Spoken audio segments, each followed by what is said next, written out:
I am back yet again. Finally, gosh, it's been a hot minute. I am here with the 40,000 word update for book 3. I cannot believe how much progress I have made since May of this last year. May of 2024 is when I really sat down and started making progress on this trilogy. And from then to now, I have completed and published book 1, completed book 2, and now I'm 40,000 words into book 3. And yes, book 2 is, at this moment in time, fully done. I have done my reread of it, go through and dig and make sure that everything is aligning, that everything is matching up the way it's meant to from start to end, that it's set up correctly for book 3. I have done all of that at this point in time. So book 2 is done at 111,000 words. So for those of you who were keeping score, when I first finished book 2, it was at 104,000 words. Now that I am actually done with it, I actually am saying I'm done, I'm not going to tinker with it anymore. It is 111,306 words. That's book 2. So it is longer than book 1.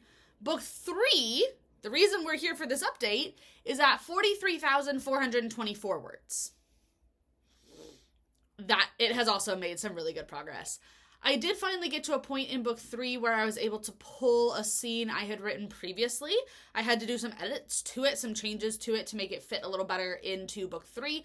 But it was a scene I really liked that I had written when I was originally writing Hezekiah's story as its own story.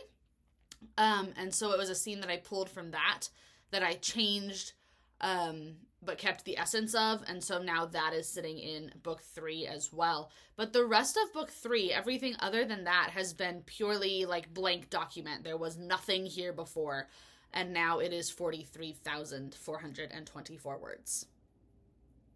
It's a lot of words. It will hit the 100,000 mark, guaranteed.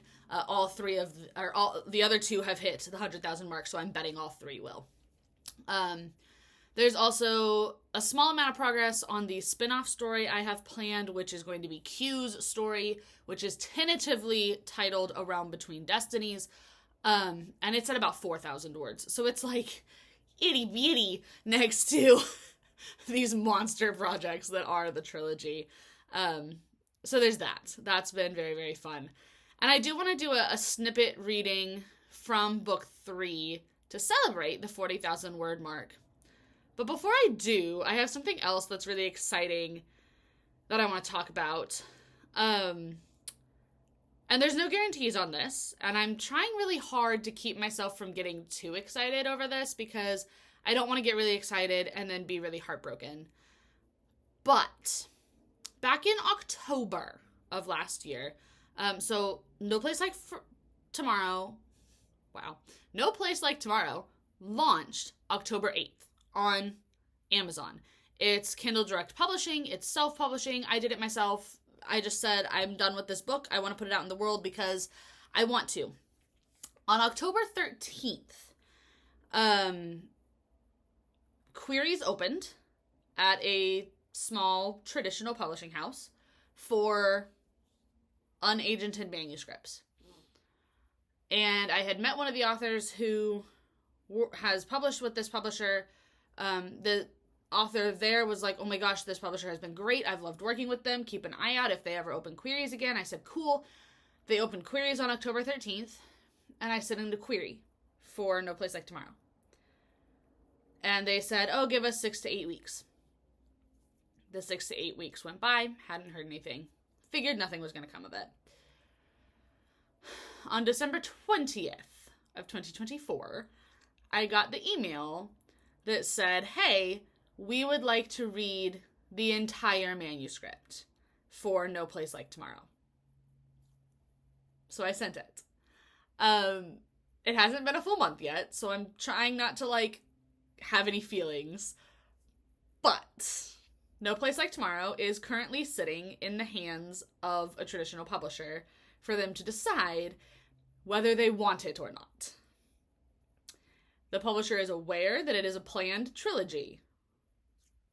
When I submitted it, I said book 2 was nearly done. Book 2 is now fully done. So yeah. So that's news. That's news beyond book 3 is 40,000 words. That is news.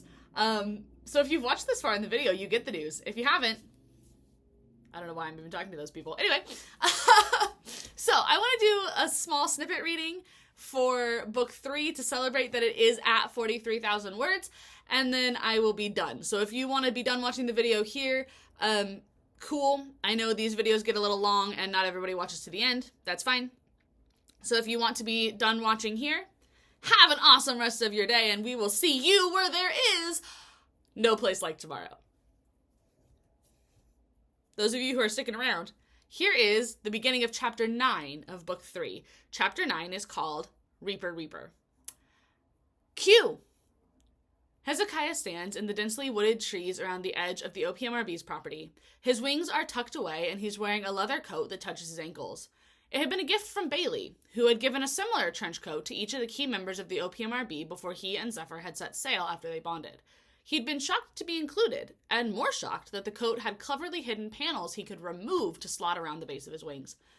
The sun isn't fully up yet, and despite it being the middle of spring, there's a distinct chill in the air. Q, are you here?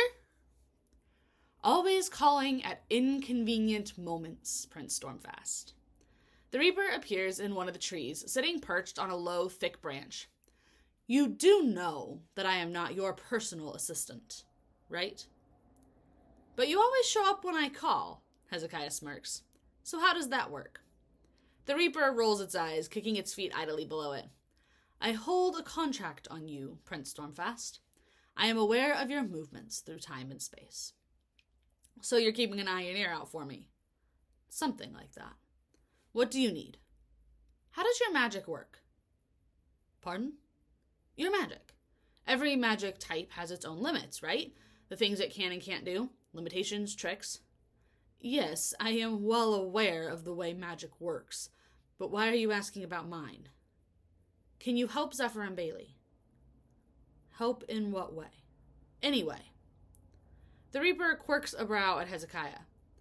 I am not a healer. The damage the two purple dragons sustained while being held by Colt is not something I can help. I am also not certain what that question has to do with the way my magic works. Nothing really, but I am curious.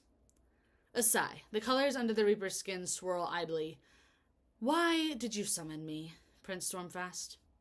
I am assuming you knew that I am not a healer and cannot help your friends, but you asked anyway, which seems an odd course of action. Just ask the question you want to ask. I'd go further, but I think I would give too much away. So I'm going to stop there. So, hopefully you enjoyed the little snippet. Yes, there's something that happens to Zephyr and to Bailey, and y'all haven't met Bailey yet. You meet Bailey in book 2. So things happen. Lots of things happen. Keep in mind these characters are in a war. I feel like some people skim over that when they are looking at my book or talking to me. I have to remind people, hey, these guys, this is a war. Bad things happen. So, anyway, that is the update for book 3 for the 40,000 word update. So, yeah, we're at 43,424 words. I'm going to start chapter 19. And with any luck, there's more excitement on the horizon for No Place Like Tomorrow. So, if you're a praying person, pray for it. If you're not a praying person, talk to whatever entity or belief system or luck that exists in the universe, and maybe, just maybe, we'll get something really fun out of it. Anyway, I'm going to be done there. Have a great rest of your day. I'll see you guys where there is, I promise still, no place like tomorrow.